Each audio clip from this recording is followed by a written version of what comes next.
Herkese günaydınlar. Bugün de Uludağ'a gidiyoruz.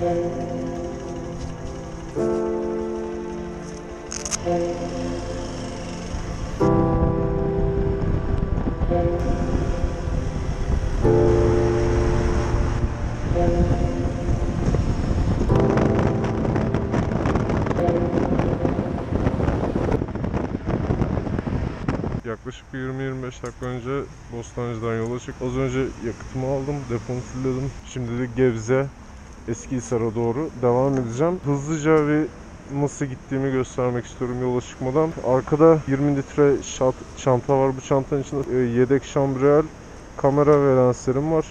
Burada zaten her zaman tripodum duruyor. Bu çantanın içerisinde de beni rahat, konforlu ve sıcak bir şekilde konaklatacak her şey. Turuncu çantada ise bütün alet edevatlarım, hava kompresörüm var, yedek yakıt bidonum. Çantanın içerisinde de powerbank ya da yedek buff vesaire.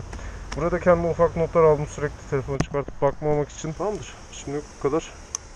Yola devam edelim o zaman, çok fazla laflamadan. Yol konusunda çok fazla acele etmeyeceğim. Zaten yine ufak tefek yollardan kendime bir rota yaptım. Manzara görmeyi ümit ettiğim şekilde rotamı çizdim. Normalde 180 km gösterilen bir yola ben ortalama bir 200 küsür kilometreye kadar uzattım. Yine yavaş gideceğim bir yol olacak. Zaten burada maksat acele değil, hızlı varmak değil, bir yere varmak ve keyifle, güvenli bir şekilde sürebilmek. Hava şu an için gayet güzel. Yağmur yok şu anda. Gördüğünüz gibi zaten. Ama yağmur olma ihtimali vardı. Yani dün hava durumuna baktığım zaman özellikle benim Uludağ, Bursa'ya varmayı planladığım saat aralığında yağmur gözüküyordu.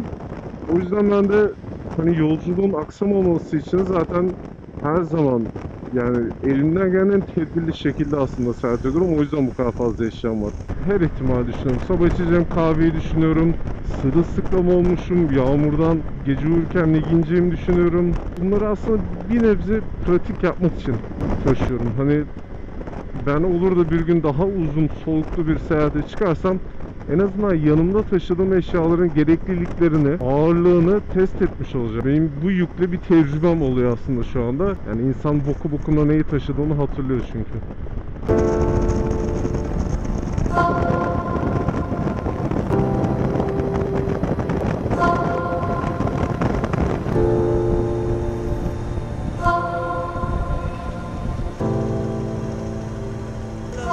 Teşekkürler, kolay gelsin.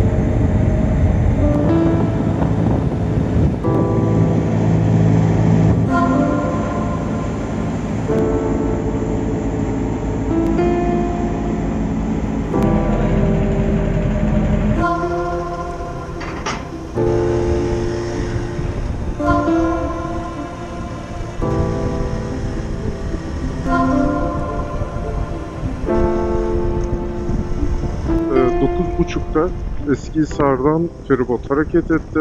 Saat 10'da da Topçular'a vardı. Şimdi de Topçular üzerinden olabildiğince böyle ara küçük köy yollarını kullanarak Yüreğil'e gideceğim. Yüreğil'den de İznikgöl'ün çevresinden tekrardan birazcık ana yola sapacağım. Ondan sonra da Yüreğil'den Narlıdere civarına gideceğim. Hava fena değil ama şöyle bakıldığı zaman benim gitmem gereken yer epey bir bulutlu. Yani ben yağmuru bekliyorum bugün. Yağmura göre de zaten hazırlıklıyım. Umarım yağmaz. Yağarsa da artık başımızın üstüne yapacak bir şey yok.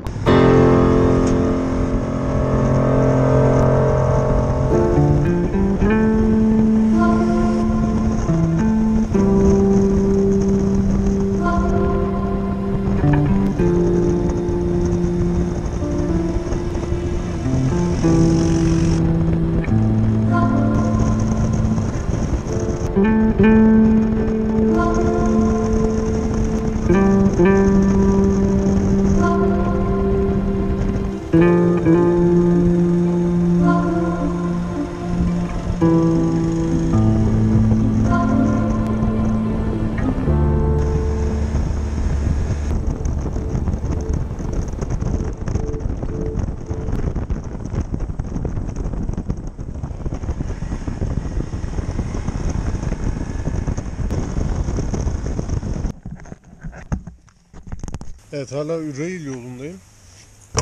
Efsane güzel bir yol ve kendime üşüdüğümü yediremediğim bir yoldu. Hani daha Uludağ'a gideceğim, henüz üşüyor olamam dediğim bir yoldu.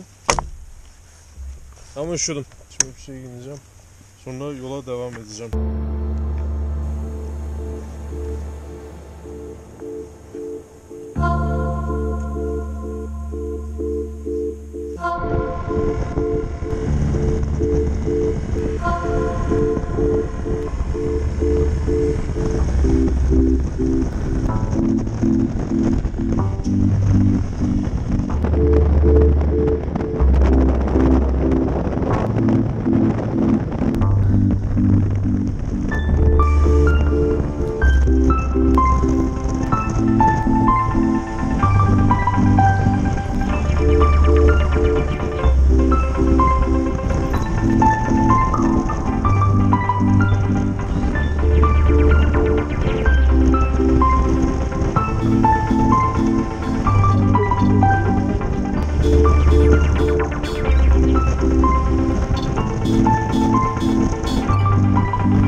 Şu an Alaçam'a 40 kilometre mesafedeyim. Fazla bir yorgunluk yok aslında ya. İyi geldim dedim. Zaten mesafe de uzun değil.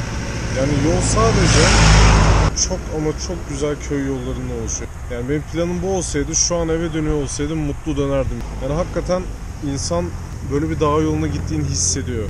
O yüzden alakasız bir otobanda gidip birden kendinizi Uludağ'da bulduğunuz zaman büyük ihtimalle aynı hissiyatı yaşamaz insan.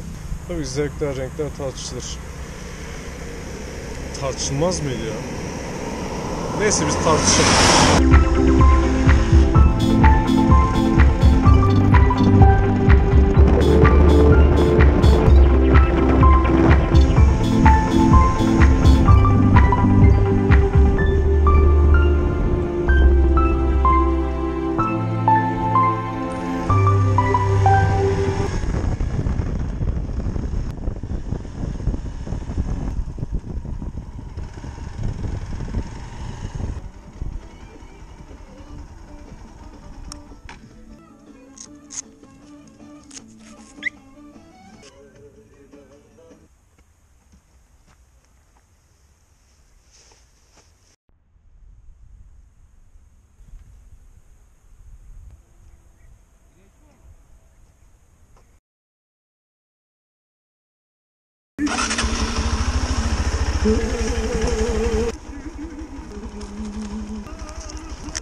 Karaçam'dan Göller bölgesine giden patikanın tam ortasında bir yerdeyim. Yaklaşık 3,5 kilometre yolum kaldı. Manzarası güzel ve yavaş bir yol. Saat akşam 4.30. Hava beklediğim serinlikte ve aşağı yukarı beklediğim saatlerde şu an varıyor gibiyim. Yukarı çıktığımızda da zaten bir yer bulacağım. Çadırımı kurabileceğim. Ondan sonra geceyi hayatta geçirmeye çalışacağım. Amaç bu. Öleceğimizden değil de maksat aksiyon olsun.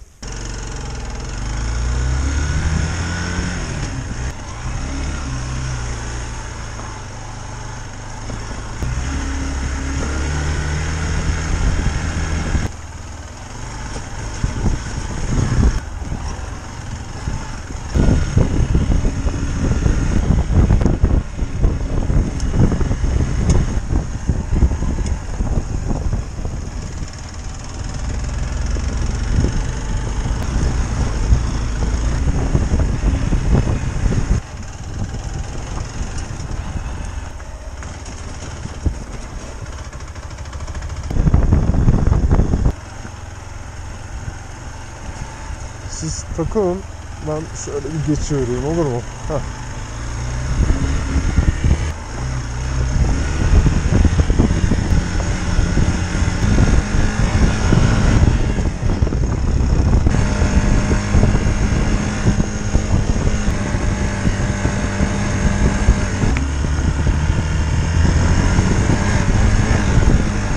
Şu an artık aşağıyı göremiyorum sisten. Yeni manzaramız artık sis. Başka da bir şey gözükmüyor artık. Belki biraz sağ taraftan manzara çıkar ama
önce göle su şişesi attılar. Gidip şey demeyi düşündüm. Kardeş niye göle su şişesi atıyorsunuz?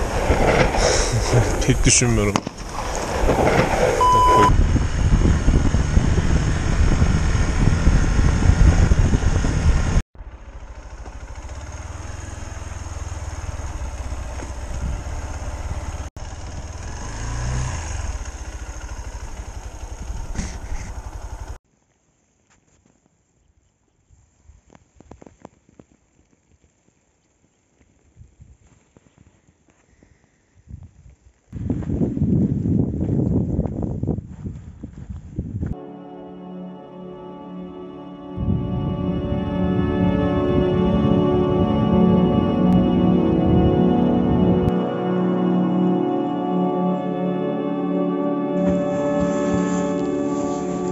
Saat şu an 5.30. Yani kısa bir sürüş olmadı ama yaptığım en keyifli sürüşlerden birisi diyebilirim. Yani İstanbul'dan çıkmamdan varış noktama kadar çizdiğim rotadan bir sefer çok memnun kaldım. Çünkü hiçbir türlü ana yola, ya tamam bir iki defa çıktım da ana yola çıkmadım. Yani yaptığım bu yaklaşık 200 kilometrenin tamamı köy yollarındandı. Yavaş yavaş böyle işte virajları döne döne ağaçların arasından, köylerin arasından sakince geldim. Epey güzeldi. Şu an Uludağ'ın Göller bölgesindeyim ve halihazırda burada kalan 2 kişi daha var, arabalı kampçılar. Ben de müsait bir yere çadır atacağım. Öğrendiğime göre bu mevsimde henüz sıfırın altına düşmüyormuş. Şimdiden belli, yani soğuk bir gece olacak. Ama bence değecek ya. Etraf acayip güzel gözüküyor. Manzarası çok iyi, sakinliği zaten. Yani ben konuşmasam insanlar huzur bulmaya devam edecek burada. Hoş geldim o zaman Uludağ.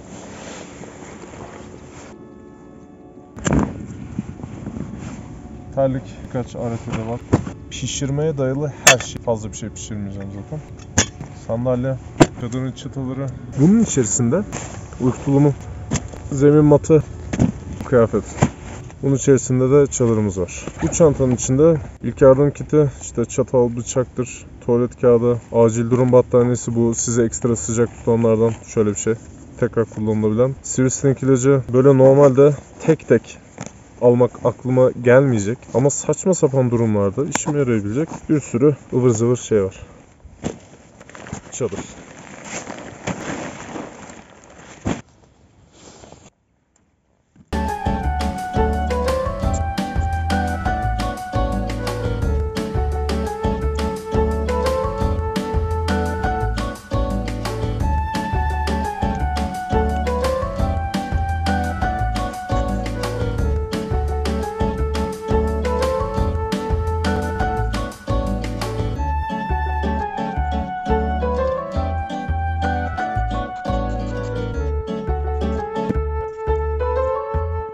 Manzaram.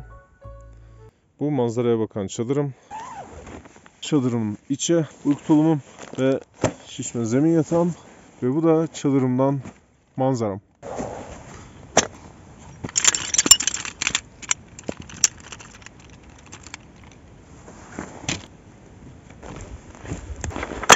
Gelelim yemek takımına. Bu çantanın içerisinde ocak, tüp, bardak, rüzgarlık ve moka pot var. En fazla yer kaplayan şey şu rüzgarlık. Açık alanda gerçekten rüzgar ateşi etkiliyor. Daha büyük bir ateş kaynağı taşımaktan ziyade daha ufak bir ateş kaynağı ve o ufak ateş kaynağını daha efektif kullanabileceğim bir şey.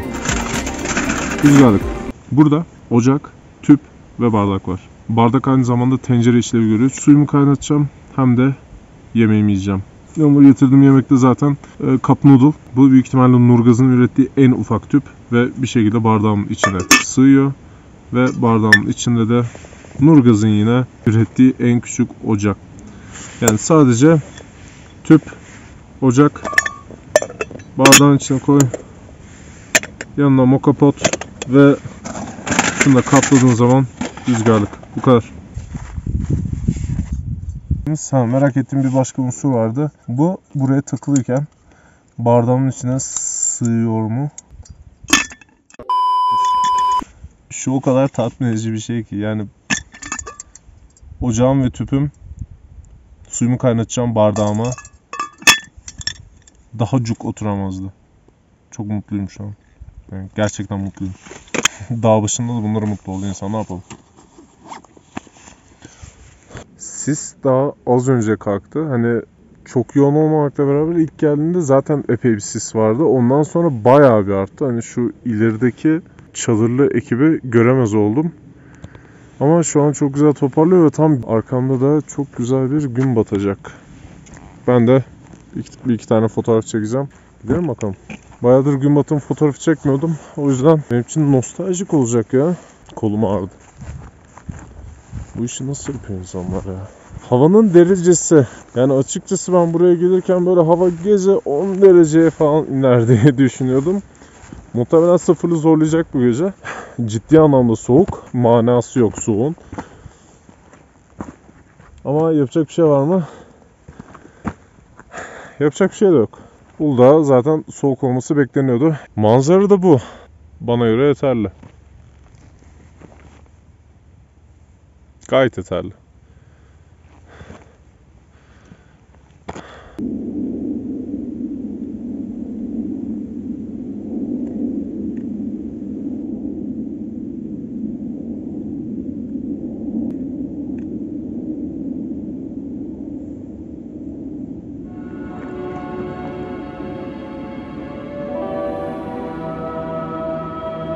Resmen kafada her şey görünüyor.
Daha şimdi acaba burada sivrisinek oluyor mu diye merak ediyordum. Oluyormuş.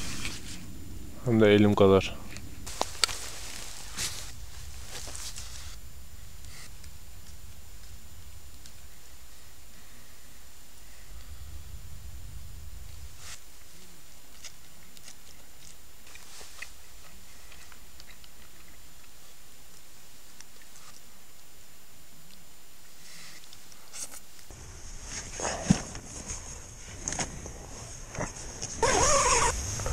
Evet, şu an saat 9'a falan geliyor muhtemelen.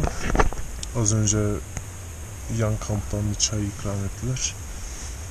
Güzel çayımı içtim. Ondan önce yemeğimi yedim. Şimdi de yani yapacak çok bir şey yok. Biraz eşyalarımı falan toparlayacağım. Ondan sonra da dinleneceğim. Gece yarısına bir alarm kurmayı planlıyorum. Belki birkaç yıldız fotoğrafı çekebilirim diye. Çünkü şu anda gökyüzü açık. Şu an çadırın içi buz gibi değil ama soğuyacak gibi. Zaten çiğ yağdı. Bütün zemin ıslak. O yüzden çadırın üzerine getirdim. Yağmurluk epey işe yaradı ki getirmemeyi planlıyordum. İyi ki getirmişim. Bu tip yerlerde gerçekten faydası oluyor. Üstüm şu an kat kat. Atlet tişört, uzun kollu bir tane içlik. Onun üzerine ince montlar var ya, tüylü.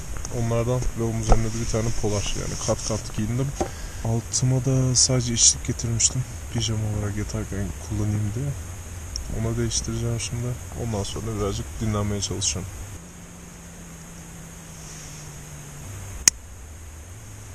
Şunları hep merak etmişimdir.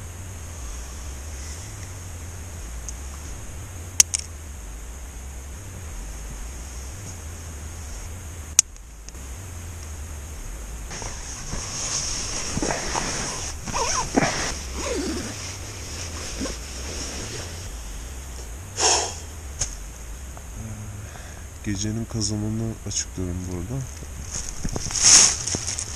Şu ceset kolavasına benzeyen şey.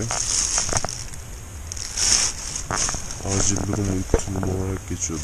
AliExpress'ten almıştım. Bu kadar işe yaramazdı herhalde. Yani üstüm kat kat kalın. Üst tarafında sadece uyku tulumu var. Kat kat kıyafet var. Altında sadece bir içlik, bir çift çorap var. Aşağısı daha sıcak diyebilirim. Teknik olarak bir sonraki güne geçtik. Bugün 12 Eylül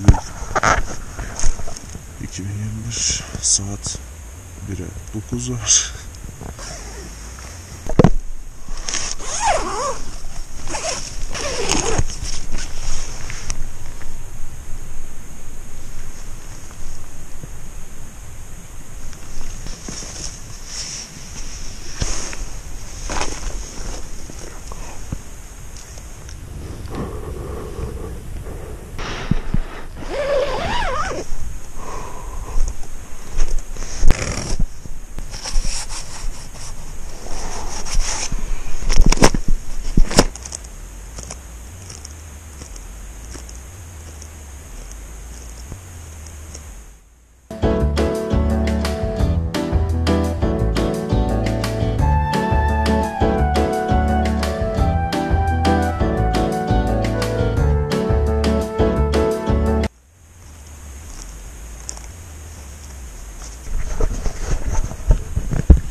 Dedim ya, işte tuvaletimi yapayım, yıldızlara bakayım, fotoğraf çekeceğim yıldızlara. Ya tuvalet tamam da yıldızın ulan nasıl soğuk. Her şey buz tutmuş dışarıda. Böyle iş olur mu ya?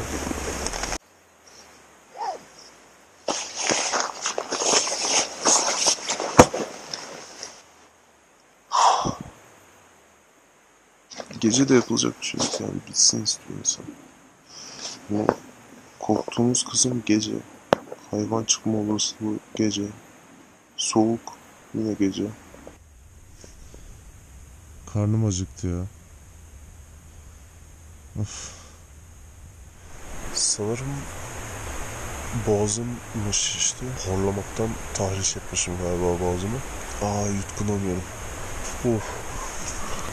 Cidden zor. Yani öyle bir yatmışım ki zaten kollarım gövdemin altında böyle yan yatmışım. Bir anlamda ellerimi hissetmiyordum. Dondum sandım. Ama donmamışım.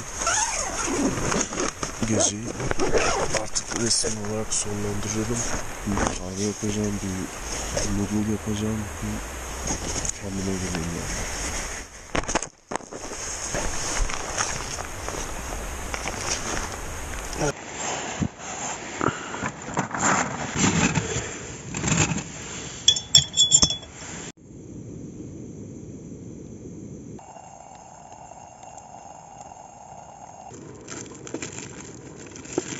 Zeytinyağı.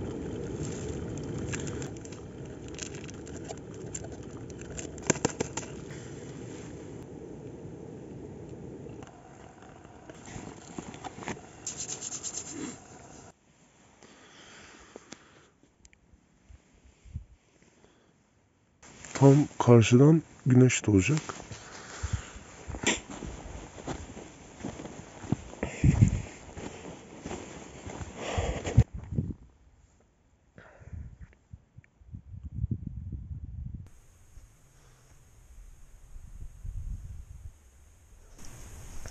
Saat şu anda muhtemelen 7'ye falan yaklaşıyordur.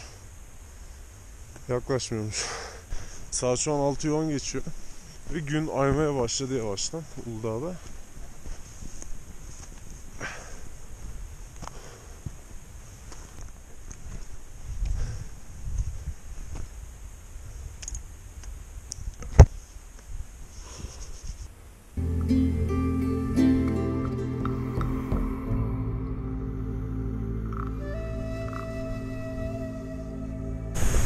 Yani şu an gün doğumuyla beraber resmi olarak Uludağ'da, Göller bölgesinde zirveye Ramacık kala geceyi geçirmiş oldum.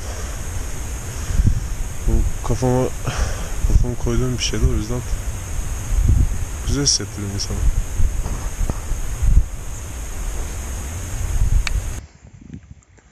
İşte gökyüzü turuncu falan da asıl benim beklediğim şey doğan güneş çekmek değil. Doğan güneş zaten turuncu. Şunu çekmek.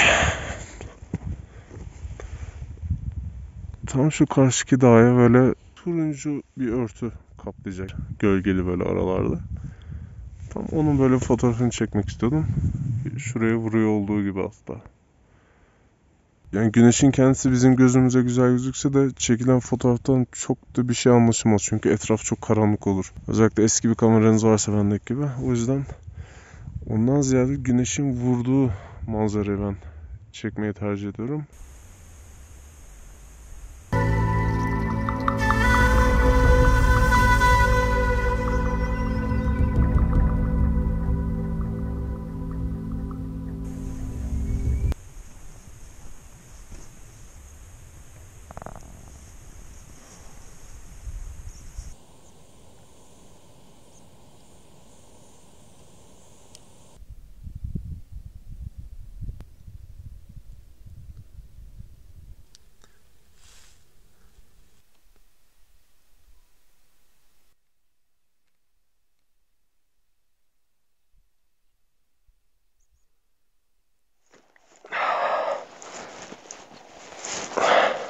Bugün 12 Eylül 2021. Bulunduğum lokasyonda Uludağ Göller Bölgesi. 3. göl. Hemen arkamda gördüğünüzde Uludağ zirvesinin eteğindeki dağcıklardan bir tanesi. Tabii eğer görebiliyorsanız hemen sağımda Hero X-Bus 200 a.k.a. çekirge. Solumda kesinlikle bu hava koşullarına hiç uygun olmayan yazlık bir çadır. Yani geceyi iyi kötü geçirdim. Saat 9 gibi yattım ve en son arada bir kez uyanarak da saat 5'te kalktım. Gece düşündüğümden bir tık daha soğuktu. Yani uyku tulumunun içinde işte içliğimle, çoraplarımla beraber rahat rahat uyurum diye düşünüyordum. Yine uyudum. Ama şu el ve ayak ısıtıcılarından koymam gerekti çorabımın içine ki onlar da epey işe yarıyor. Nasıl çalıştığını hala bilmiyorum. Nasıl bir kimyasal var bilmiyorum ama paketinden çıktığı an ısınmaya başlıyor. 45 derece falan oluyor. 5'te kalktığımda da bu Cup Noodle'dan 2 paket almıştım. Bir etli, bir de sebzeli. Sabah sebzeli olanını yaptım. Su kaynattım birazcık. O güzel bir doyurdu aslında. Kendime getirdi. Çorba gibi bir şey oluyor zaten. Böyle yapay baharat koyduğunuz çorba oluyor. Hatta zeytinyağlı bir karışım vardı. Küçük bir pakette. Donmuş tamamen. Yani böyle pütür pütür içinden böyle çikolata gibi falan çıkarttım. Sabah kahvaltıyı ettim. Birazcık yürüyüş yaptım. Birkaç gün doğumu fotoğrafı çektim. Yeterince ısındığım zaman da şöyle bir motosikletin selesi en azından kuruduğu zaman üzerindeki don çözüldüğünde de yavaştan belki hazırlanmaya başlarım. Yani çok bir acelem yok ama burada yapacak çok bir şeyim de yok şu an. Yani amacım gün batırmaktı, günü doğurmaktı. Yaptım. Kendime gelince yavaş yavaş toparlanır. Aşağı doğru inerim. Güzel oldu ama iyi oldu. Motorun üstü halihazırda boşken bir önce kontrol edip bakalım çalışıyor mu? İyi, akümüz var. Yakıt da 2 diş gösteriyor.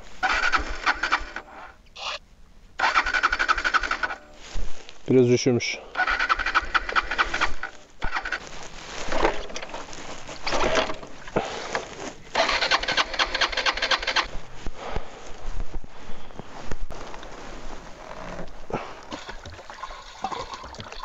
Bakalım taze depoda donmamış benzinle kendine gelecek mi?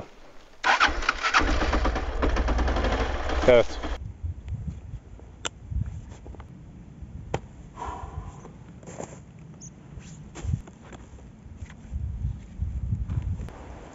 Sanırım gitme vakti geldi.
Geri dönüp alması olmasa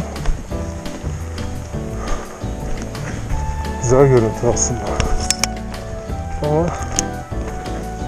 her seferinde yürü fazla görüntü istek. Hem pilinizi harcıyor hem sizi yoruyor. Yani